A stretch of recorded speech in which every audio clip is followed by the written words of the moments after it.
کیوں نہیں آئے گی؟ میرے عالم الغیب پروردگار کی قسم وہ تم پر ضرور آ کر رہے گی۔ کوئی ذرہ برابر چیز اس کی نظر سے دور نہیں، نہ آسمانوں میں نہ زمین میں، اور نہ اس سے چھوٹی کوئی چیز ایسی ہے نہ بڑی جو ایک کھلی کتاب یعنی لوح محفوظ میں درج نہ ہو۔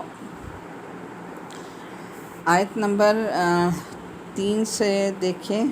4 سے 7 تک۔ اور قیامت اس لیے آئے گی تاکہ جو لوگ ایمان لائے ہیں اور انہوں نے نیک عمل کیے ہیں اللہ ان کو انعام دے۔ ایسے لوگوں کے لیے مغفرت اور باعزت رزق ہے، اور جن لوگوں نے ہماری آیتوں کے بارے میں یہ کوشش کی ہے کہ انہیں ناکام بنائیں ان کے لیے بلا کا دردناک عذاب ہے۔ ابھی دیکھیں اس طرح کی آیتیں پہلے بھی بہت دفعہ گزر چکی ہیں نا، کہ آخرت کا دن کیوں اللہ نے رکھا، قیامت کا دن، تاکہ جو لوگ اس دنیا میں نیک عمل کرتے رہے ہیں ان کی جزا دے، اور جنہوں نے برے اعمال کیے اللہ کی نافرمانی کی ان کو ان کی سزا ملے۔ اور اے پیغمبر صلی اللہ علیہ وسلم، جن لوگوں کو علم عطا ہوا ہے وہ خوب سمجھتے ہیں کہ تم پر تمہارے رب کی طرف سے جو کچھ نازل کیا گیا ہے وہ حق ہے، اور اللہ کا راستہ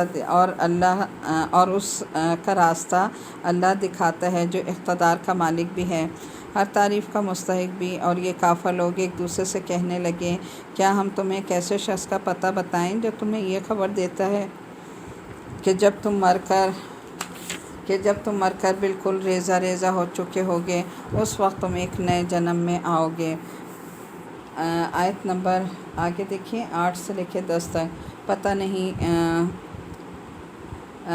نہیں اس شخص نے اللہ پر جھوٹ باندھا ہے یا اسے کسی طرح کا جنون لاحق ہو گیا ہے، نہیں، بلکہ حقیقت یہ ہے کہ جو لوگ آخرت پر ایمان نہیں رکھتے وہ خود عذاب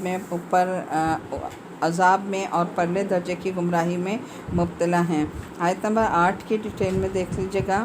کہ اللہ تعالیٰ نے کیا فرمایا کہ انہوں نے کفار نے کیا کیا تھا۔ حضور صلی اللہ علیہ وسلم کے بارے میں 2 خیال ظاہر کیے تھے۔ انہوں نے کہا ایک تو یہ کہ معاذ اللہ آپ نے اللہ تعالیٰ پر جھوٹ باندھا ہے جو اللہ تعالیٰ کے عذاب کو دعوت دینے کے مترادف ہے۔ اس کے جواب میں اللہ تعالیٰ نے ارشاد فرمایا کہ آن صلی اللہ علیہ وسلم عذاب الہی کو دعوت دینے والا کوئی کام نہیں کرتے، اس کے برعکس آخرت کے منکرین ضرور عذاب کا کام کر رہے ہیں۔ دوسری جو انہوں نے بات کہی وہ یہ تھی کہ معاذ اللہ آپ کو جنون لاحق ہو گیا ہے، اور جنون کی حالت میں اگرچہ عذاب نہیں ہوتا لیکن مجنون راستے سے بھٹکا ہوا ضرور ہوتا ہے۔ اس کے جواب میں فرمایا کہ آپ نہیں بلکہ منکرین آخرت پرلے درجے کی گمراہی میں مبتلا ہیں۔ دونوں باتوں کا جواب یہاں اللہ تعالیٰ نے دیا کہ وہ جو آپ کے بارے میں بات کر رہے تھے اللہ تعالیٰ نے کہا کہ یہ دونوں چیزیں تمہارے اندر ہیں، تم پرلے درجے کے گمراہ ہو۔ نبی کریم صلی اللہ علیہ وسلم صرف وہی بات کر رہے ہیں جو ہم نے انہیں بھیجی ہے۔ بھلا کیا 9 آیت دیکھیں، بھلا کیا ان لوگوں نے اس آسمان و زمین کو نہیں دیکھا جو ان کے آگے بھی موجود ہیں اور ان کے پیچھے بھی؟ اگر ہم چاہیں تو ان کو زمین میں دھنسا دیں یا آسمان کے کچھ ٹکڑے ان پر گرا دیں۔ حقیقت یہ ہے کہ اس میں ہر اس بندے کے لیے ایک نشانی ہے جو اللہ کی طرف رجوع کرنے والا ہو، اور اصل بات کیا ہے کہ اللہ تعالیٰ اسی کو راستہ دکھاتا ہے کہ جو اللہ سے رجوع کرنے والا ہو اور اللہ تعالیٰ سے اپنے لیے مانگنے والا ہو راستہ۔ آیت نمبر 10 ہے، اور واقعہ یہ کہ ہم نے داؤد علیہ السلام کو خاص اپنے فضل سے عطا کیا۔ اے پہاڑوں تم بھی تسبیح میں ان کے ساتھ ہم آواز بن جاؤ، اور اے پرندوں تم بھی، اور ہم نے ان کے لیے لوہے کو نرم کر دیا تھا۔ اب اس میں دیکھ لیجیے گا تھوڑا سا یہ آگے آیت نمبر 12 تک دیکھ لیجیے کہ پوری زریں بناؤ اور کڑیاں جوڑنے میں توازن سے کام لو، اور تم سب لوگ نیک عمل کرتے ہو، تم جو عمل بھی کرتے ہو میں اسے دیکھ رہا ہوں۔ اور سلیمان علیہ السلام کے لیے ہم نے ہوا کو تابع کر دیا، اس کا صبح کا سفر بھی 1 مہینے کی مسافت کا ہوتا تھا اور شام کا سفر بھی 1 مہینے کی مسافت کا، اور ہم نے ان کے لیے تانبے کا چشمہ بہا دیا تھا۔ اور جنات میں سے کچھ وہ تھے جو اپنے پروردگار کے آیت نمبر 12 سے 14 تک، اور جنات میں کچھ وہ تھے جو اپنے پروردگار کے حکم سے ان کے آگے کام کرتے تھے، اور ہم نے ان پر یہ بات صحیح واضح کر دی تھی کہ ان میں سے جو کوئی ہمارے حکم سے ہٹ کر ٹیڑھا راستہ اختیار کرے گا اسے ہم بھڑکتی ہوئی آگ کا مزہ چکھائیں گے۔ وہ جنات سلیمان کے لیے وہ چاہتے بنا دیا کرتے تھے، اونچی عمارتیں، تصویریں، حوض جیسے بڑے بڑے لگن، اور زمین میں جمی ہوئی دیگیں۔ اے داؤد کے خاندان والو تم ایسے عمل کیا کرو جن سے شکر ظاہر ہو، اور میرے بندوں میں کچھ لوگ ہیں جو شکر گزار ہیں۔ پھر جب ہم نے سلیمان کی موت کا فیصلہ کیا تو ان جنات کو ان کی موت کا پتہ کسی اور نے نہیں بلکہ زمین کے کیڑے نے دیا جو ان کے عصا کو کھا رہا تھا۔ چنانچہ جب وہ گر پڑے تو جنات کو معلوم ہوا کہ اگر وہ غیب کا علم جانتے ہوتے تو اس ذلت والی تکلیف میں مبتلا نہ رہتے۔ حقیقت یہ ہے، آیت نمبر 15 14 تک دیکھ لیں پہلے اس کی تفسیر تھوڑی سی۔ اچھا، یہاں تھوڑا حضرت داؤد اور حضرت سلیمان علیہ السلام کا ویسے پیچھے بھی گزر چکا ہے، لیکن یہاں بھی تھوڑا سا ان کی دیکھ لیتے ہیں ڈیٹیل، اس لحاظ سے کہ دیکھیں یہ دونوں جو پیغمبر تھے اللہ تعالیٰ نے انہیں بے انتہا اپنی نوازشوں سے نوازا تھا، بے انتہا بہت بڑی سلطنت تھی، مال و دولت سب کچھ، لیکن ہر وقت اللہ تعالیٰ کے آگے رجوع کرنے والے تھے۔ آیت نمبر 11 میں دیکھیے کہ حضرت داؤد علیہ السلام کے ایک معجزے کا یہاں بیان ہوا ہے کہ اللہ تعالیٰ نے ان کو لوہے کی وہ زریں بنانے کی خصوصی مہارت عطا کی تھی، یعنی اللہ نے انہیں باقاعدہ یہ مہارت سکھائی تھی کہ وہ لوہے کی زریں بناتے تھے، اور دریں بھی کیسے بناتے تھے کہ اللہ تعالیٰ نے ان کے ہاتھ میں ایک وصف رکھا تھا کہ جس کی وجہ سے ہاتھ میں لوہا ان کے ہاتھ میں نرم ہو جایا کرتا تھا، بالکل جیسے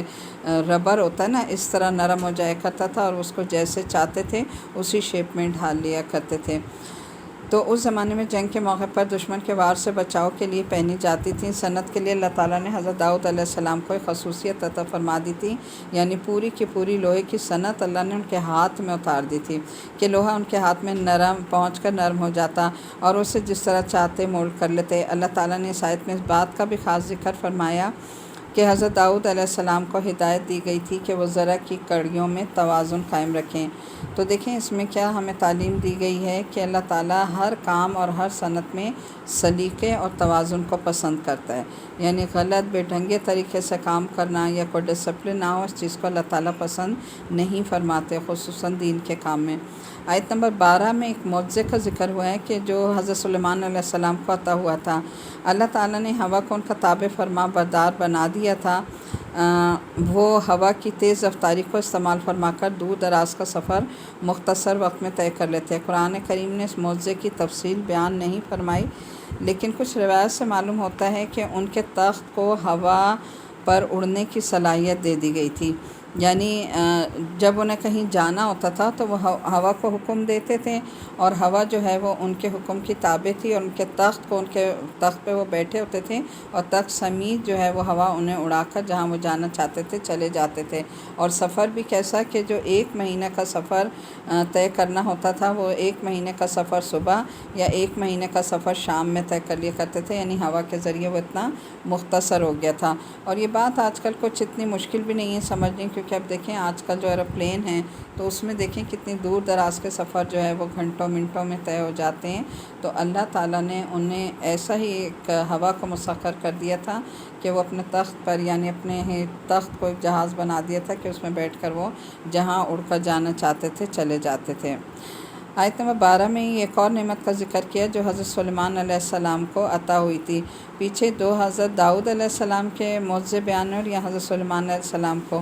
کہ تانبے کا ایک چشمہ ان کی دسترس میں تھا، اور اس میں اللہ تعالیٰ نے تانبے کو سیال بنا دیا تھا۔ کتنی بڑی بات ہے نا، تانبا جو ہے آپ دیکھیں کہ کتنی سخت دھات ہے، تو اللہ تعالیٰ نے ایسا وصف ان کے ہاتھ میں دیا تھا کہ اس کی وجہ سے تانبا جو ہے بالکل جیسے پانی ہوتا ہے نا، پانی کی طرح بہتا تھا، اور اس کو جہاں چاہتے تھے استعمال کر لیتے تھے۔ اسی لیے آپ دیکھیں پیچھے جو ہم نے پڑھا نا کہ انہوں نے جو وہ بنائی تھی دیوار چین جو بنائی تھی اتنی بڑی دیوار، وہ بھی انہوں نے اسی طرح سے بنائی تھی یاجوج ماجوج کو روکنے کے لیے کہ یہ پگھلا ہوا تانبا جو ہے وہ اس کے اوپر ڈالا تھا اور مضبوط دیوار بن گئی تھی،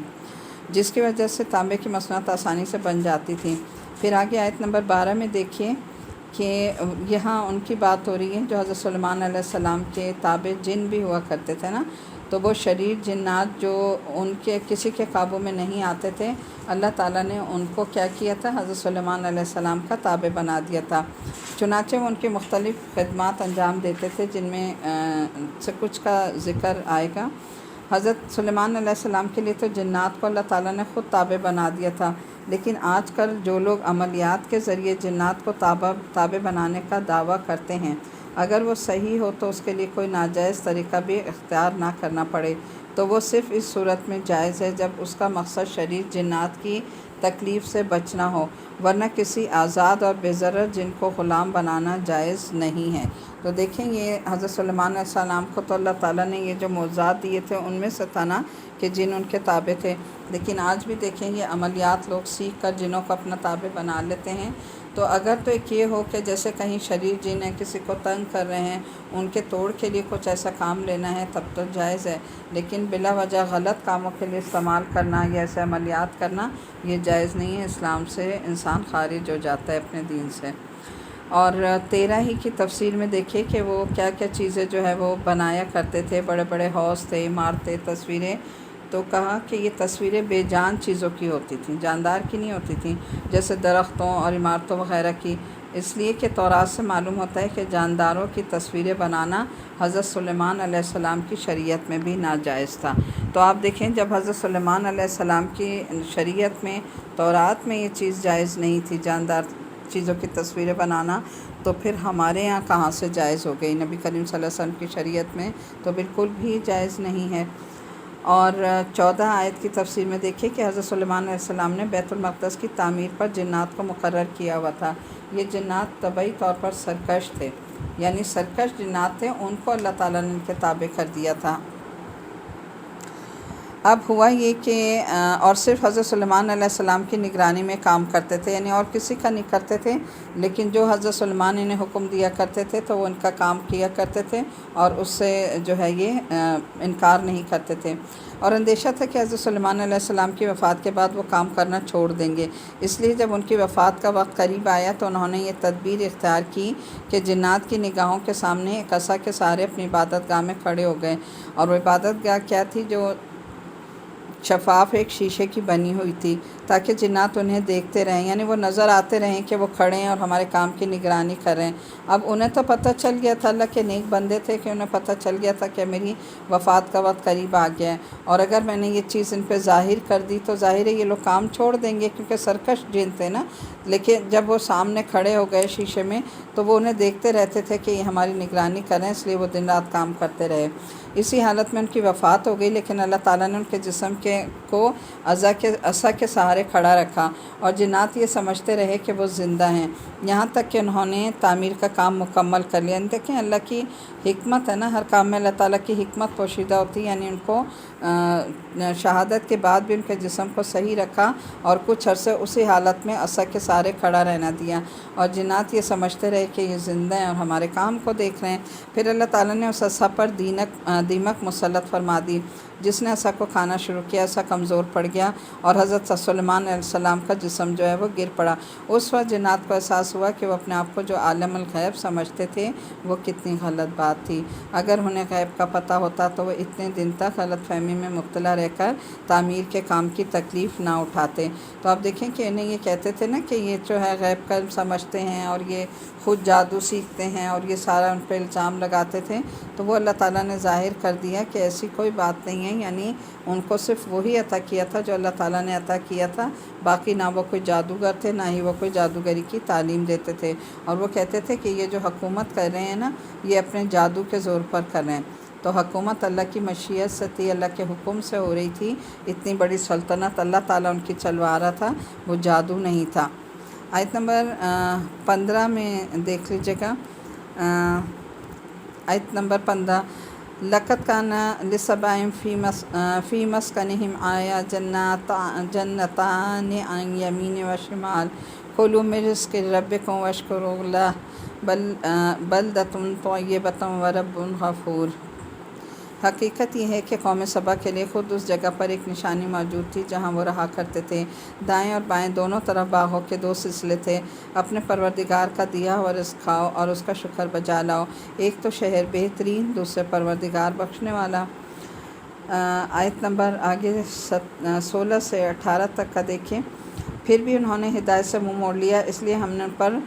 بند والا سیلاب چھوڑ دیا اور ان کے دونوں طرف کے باغوں کو ایسے 2 باغوں میں تبدیل کر دیا جو بد مزہ پھلوں اور جھاؤ کے درختوں اور تھوڑی سی بیریوں پر مشتمل تھے۔ یہ سزا ہم نے ان کو اس لیے دی کہ انہوں نے ناشکری کی روش اختیار کی، اور ایسی سزا ہم کسی اور کو نہیں، بڑے بڑے ناشکروں ہی کو دیا کرتے ہیں۔ اور ہم نے ان کے اور بستیوں کے درمیان جن پر ہم نے برکتیں نازل کی ہیں ایسی بستیاں بسا رکھی تھیں جو دور سے نظر آتی تھیں، اور ان پر سفر کو 90 طلوع مرحلوں میں بانٹ دیا گیا تھا، اور کہا تھا کہ ان بستیوں کے درمیان راتیں ہوں یا دن امن و امان کے ساتھ سفر کرو۔ اس پر وہ کہنے لگے، آیت نمبر 19 اور 21 تک، اس پر وہ کہنے لگے کہ ہمارے پروردگار ہمارے سفر کی منزلوں کے درمیان دور دور کے فاصلے پیدا کر دے۔ ناشکری تھی نا،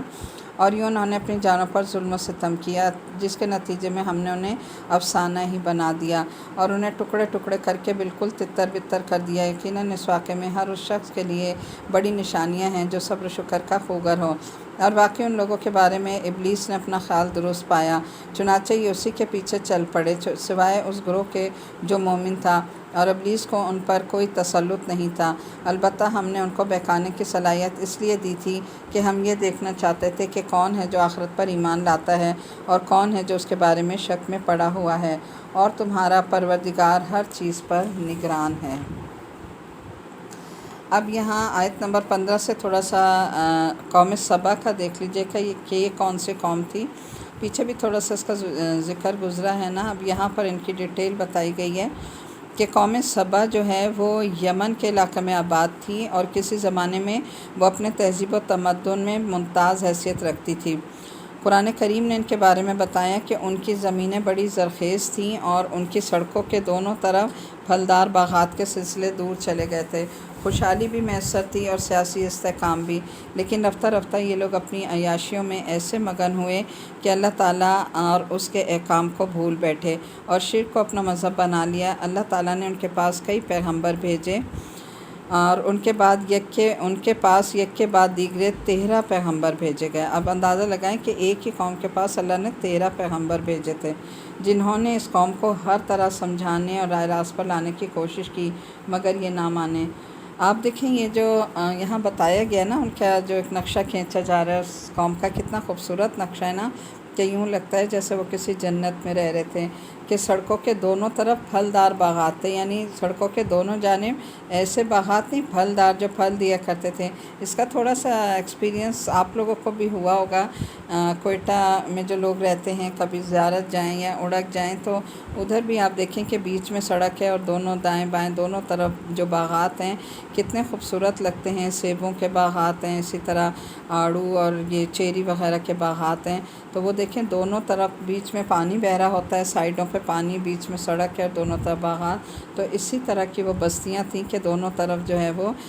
باغات تھے اور باغات کے سلسلے تھے اور خوشحالی انہیں میسر تھی۔ لیکن کیا ہوا کہ انہوں نے جو ہے 13 پیغمبر اللہ نے ان کی طرف بھیجے، لیکن یہ ناشکری پر ہی کمر باندھے رہے۔ آخرکار ان پر جو عذاب آیا تھا وہ یہ تھا کہ مارب کے مقام پر ایک بند تھا جس کے پانی سے ان کی زمینیں سیراب ہوا کرتی تھیں۔ اللہ تعالیٰ نے وہ بند توڑ دیا اور اس طرح پوری بستی کو سیلاب نے گھیر لیا اور سارے کے سارے ان کے باغات جو تھے وہ تباہ ہو گئے۔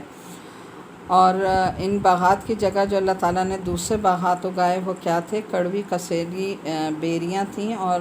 جھاڑ جھنکار کے اللہ تعالیٰ نے وہ باغات ان کے لیے بنا دیے جن سے انہیں کوئی فائدہ نہیں تھا۔ آیت نمبر 18 میں دیکھیں جن بستیوں کا ذکر کیا گیا ہے اس سے مراد شام اور فلسطین کے علاقے ہیں، کیونکہ اللہ تعالیٰ نے ان علاقوں کو ظاہری حسن اور شادابی سے بہت نوازا تھا اور انبیاء کرام کی سرزمین ہونے کا شرف بھی عطا فرمایا تھا۔ یعنی شام اور فلسطین میں بہت کثرت سے پیغمبر آئے تھے نا، اور بہت خوبصورت علاقے ہیں یہ۔ پھر 18 میں ہی دیکھیے کہ اللہ تعالیٰ کے ایک اور انعام کا ذکر کیا جو سبا کی قوم پر فرمایا۔ یہ لوگ تجارتی مقاصد کے لیے یمن سے شام کا سفر کیا کرتے تھے۔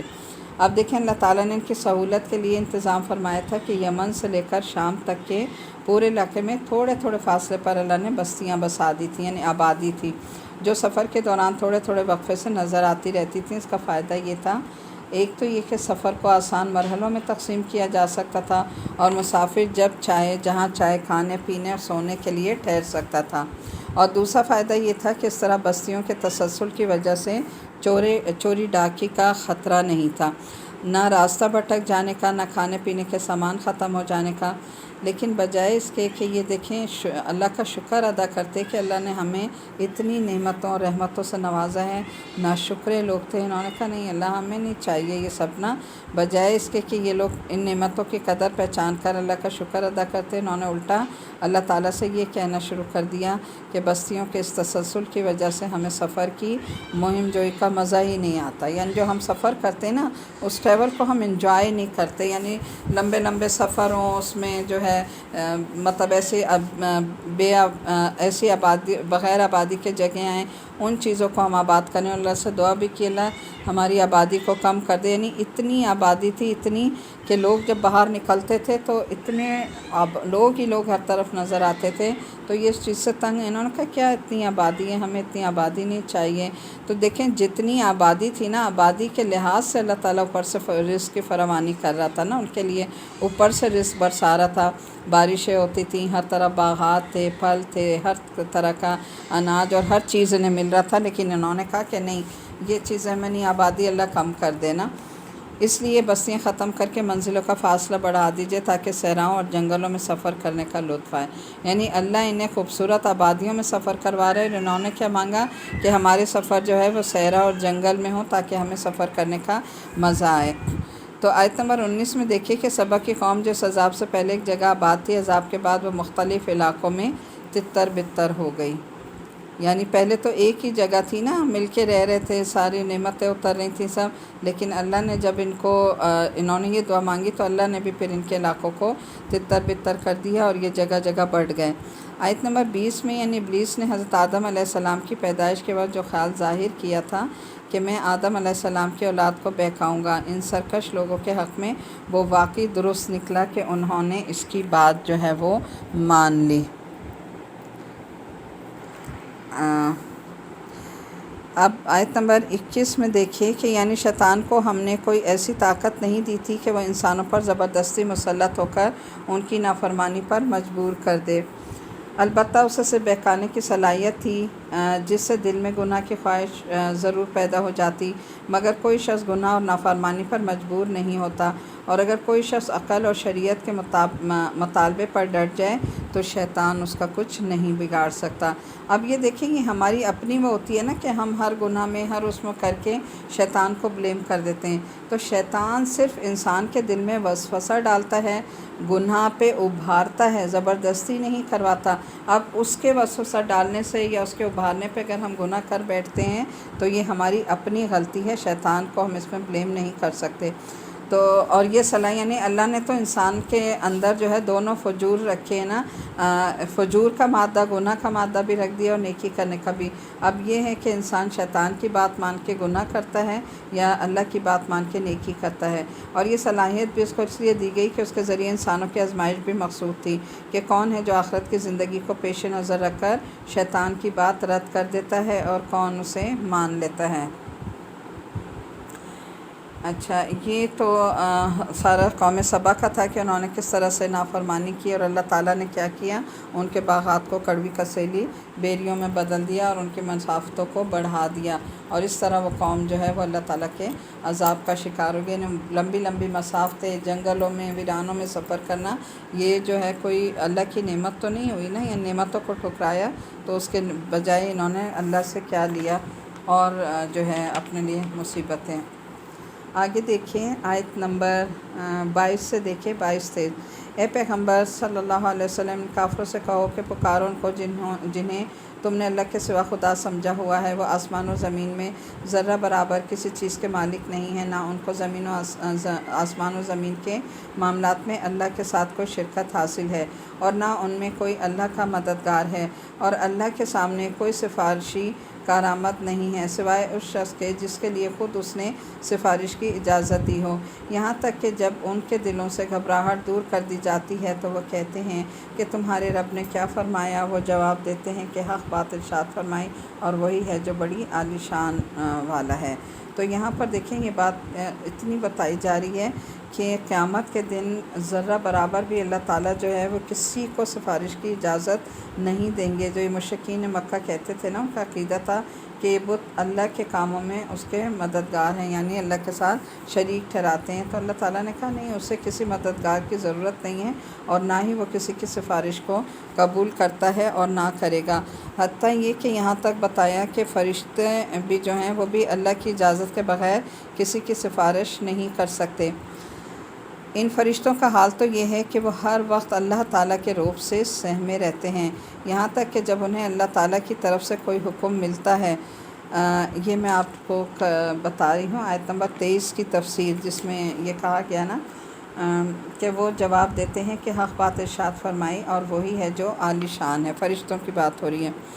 کوئی حکم ملتا ہے، سفارش کی اجازت ملتی ہے تو روب کے مارے گھبراہٹ میں مدہوش ہو جاتے ہیں، یعنی ان پہ ایسا روب طاری ہوتا ہے کہ ہمیں کیا حکم دیا گیا ہے۔ پھر جب ان کی گھبراہٹ دور ہوتی ہے تو وہ پھر ایک دوسرے سے پوچھتے ہیں کہ اللہ تعالیٰ نے کیا فرمایا، اس کے بعد اس پر عمل کرتے ہیں۔ جب ان مقرب فرشتوں کا یہ حال ہے، یعنی جو اللہ کے بالکل قریب ہیں، ہر وقت اس کے پاس ہیں، ان کا یہ حال ہے کہ وہ اس طرح ایک دم گھبرا جاتے ہیں جب اللہ کا حکم آتا ہے کہ آگے ہمیں سے کیسے پہنچانا ہے۔ تو یہ تراشے ہوئے بت جنہیں کسی قسم کا تقرب حاصل نہیں، وہ کیسے اللہ تعالیٰ سے کسی کی سفارش کر سکتے ہیں؟ تو یہ ان کی بات کا اللہ تعالیٰ جواب دے رہے ہیں کہ کسی کو اس دن کوئی سفارش کسی کی قبول نہیں ہوگی۔ آیت نمبر آگے دیکھیں، آیت نمبر ہماری 27 سے لے کر 31 تک ہے، اور 25 سے 26۔ کہو کہ کون ہے جو تمہیں آسمانوں سے اور زمین سے رزق دیتا ہے؟ کہو وہ اللہ ہے، اور ہم ہوں یا تم، یا تو ہدایت پر ہیں یا کھلی گمراہی میں مبتلا ہیں۔ کہو کہ ہم نے جو جرم کیا اس کے بارے میں تم سے نہیں پوچھا جائے گا، اور تم جو عمل کرتے ہو اس کے بارے میں ہم سے سوال نہیں ہوگا۔ کہو کہ ہمارا پروردگار ہم سب کو جمع کرے گا، پھر ہمارے درمیان برحق فیصلہ کر دے گا، اور وہی ہے جو خوب فیصلہ کرنے والا مکمل علم کا مالک ہے۔ آیت نمبر 31 تک دیکھیں۔ کہو کہ ذرا مجھے دکھاؤ وہ کون ہے جنہیں تم نے شریک بنا کر اللہ سے جوڑ رکھا ہے؟ ہرگز نہیں، اس کا کوئی شریک نہیں ہے، بلکہ وہ اللہ ہے جس کا اقتدار بھی کامل ہے، جس کی حکمت بھی کامل۔ اور اے پیغمبر صلی اللہ علیہ وسلم، ہم نے تمہیں سارے ہی انسانوں کے لیے ایسا رسول بنا کر بھیجا ہے جو خوشخبری بھی سنائے اور خبردار بھی کرے، لیکن اکثر لوگ نہیں سمجھ پا رہے، اور تم سے کہتے ہیں کہ اگر تم سچے ہو تو یہ قیامت کا وعدہ کب پورا ہوگا؟ کہہ دو کہ تمہارے لیے ایک دن ایسے میعاد کی مقرر ہے جس سے تم گھڑی برابر بھی پیچھے نہیں ہٹ سکتے اور نہ آگے جا سکتے ہو۔ اور جن لوگوں نے کفر اپنا لیا ہے وہ کہتے ہیں کہ ہم نہ تو اس قرآن پر کبھی ایمان لائیں گے۔ آیت نمبر 31 دیکھیں۔ وقال الذین کفروا لن نؤمن بهذا القرآن ولا بالذی بین یدیہ ولو تری اذ الظالمون موقوفون عند ربهم یرجع بعضهم إلی بعض القول یقول الذین استضعفوا للذین استکبروا لولا انتم لکنا مؤمنین۔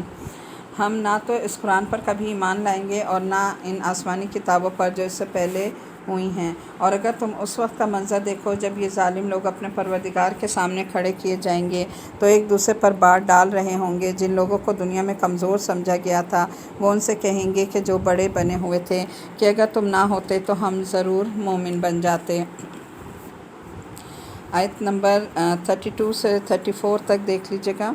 جو بڑے بنے ہوئے تھے ان سے کہیں گے کہ جنہیں کمزور سمجھا گیا تھا کہ کیا ہم نے تمہیں ہدایت سے روکا تھا جبکہ وہ تمہارے پاس آ چکی تھی؟ اصل بات یہ ہے کہ تم خود مجرم تھے۔ اور جنہیں کمزور سمجھا گیا تھا وہ ان سے کہیں گے جو بڑے بنے ہوئے تھے کہ نہیں، یہ تمہاری رات دن کی مکاری ہی تو تھی جس نے ہمیں روکا تھا، جب تم ہمیں تاکید کرتے تھے کہ ہم اللہ سے کفر کا معاملہ کریں اور اس کے ساتھ دوسروں کو شریک مانیں۔ اور یہ سب جب عذاب کو دیکھ لیں گے تو اپنا پچھتاوا چھپا رہے ہوں گے۔ اور جن جن لوگوں نے کفر اختیار کیا تھا ہم ان سب کے گلوں میں طوق ڈال دیں گے، اور ان کو کسی اور بات کا نہیں، انہی اعمال کا بدلہ دیا جائے گا جو وہ کیا کرتے تھے۔ آیت نمبر 34 ہے۔ جس کسی بستی پر ہم نے کوئی خبردار کرنے والا پیغمبر بھیجا اس کے خوشحال لوگوں نے یہی کہا کہ جس پیغام کے ساتھ تمہیں بھیجا گیا ہے ہم اس کو ماننے سے انکار کرتے ہیں۔ آگے دیکھیں آیت نمبر 35 سے 39 تک۔ اور کہا کہ ہم مال اور اولاد میں تم سے بہتر ہیں۔ وقالوا نحن اکثر اموالا و اولادا وما نحن بمعذبین، اور کہا کہ ہم مال اور اولاد میں تم سے زیادہ ہیں اور ہمیں عذاب ہونے والا نہیں ہے۔ کہہ دو کہ میرا پروردگار جس کے لیے چاہتا ہے رزق کی فراوانی کرتا ہے اور جس کے لیے تنگی کرتا ہے، لیکن اکثر لوگ یہ بات نہیں سمجھتے۔ اب یہ دیکھیں کیسی بے وقوفانہ بات تھی نا، کہ کہتے تھے کہ ہمارے پاس بہت زیادہ مال ہے، ہماری اولادیں ہیں اور یہ سب ہمارے کام آئیں گی، ہمیں عذاب سے کوئی چیز نہیں وہ کر سکتی تباہ۔ تو کہا کہ مال اور اولاد جو ہے وہ عذاب سے بچانے والے نہیں ہیں، بلکہ الٹا فتنہ ہیں، اور نہ تمہارے مال تمہیں ہمارے حضور کو قرب عطا کرتے ہیں اور نہ تمہاری اولاد، ہاں مگر جو ایمان لائے اور نیک عمل کرے۔ کرائٹیریا کیا ہے؟ نہ اولاد ہے نہ مال ہے، بلکہ جو ایمان لائیں اور ساتھ نیک عمل کریں، ایمان اور عمل صالح، یہی کرائٹیریا ہے آگے جانے کا جنت میں۔ تو ایسے لوگوں کو ان کے عمل کا دوہرا ثواب ملے گا اور جنت کے بالا خانوں میں رہیں گے۔ اور جو لوگ ہماری آیتوں کے بارے میں یہ کوشش کرتے ہیں کہ ان کو ناکام بنائیں، ان کو عذاب میں دھر لیا جائے گا۔ کہہ دو کہ میرا پروردگار اپنے بندوں میں سے جس کے لیے چاہتا ہے رزق کی فراوانی کر دیتا ہے اور جس کے لیے چاہتا ہے تنگی کر دیتا ہے، اور تم جو چیز بھی خرچ کرتے ہو وہ اس کی جگہ اور چیز دے دیتا ہے، اور وہی سب سے بہتر رزق دینے والا ہے۔ اب یہ دیکھیں بھی کتنی خوبصورت بات ہے نا، کہ اگر ہم اللہ کے لیے اللہ کی راہ میں خرچ کرتے ہیں تو اللہ یہاں خود کیا فرما رہے ہیں کہ اللہ تعالیٰ جو ہے اس چیز کی جگہ تمہیں کوئی اور چیز دے دیتا ہے اور اس سے زیادہ بہتر ہوتی ہے۔ یہاں ہمارا پارٹ سی ختم ہو رہا ہے، اگلا پارٹ ہم 40 آیت سے شروع کر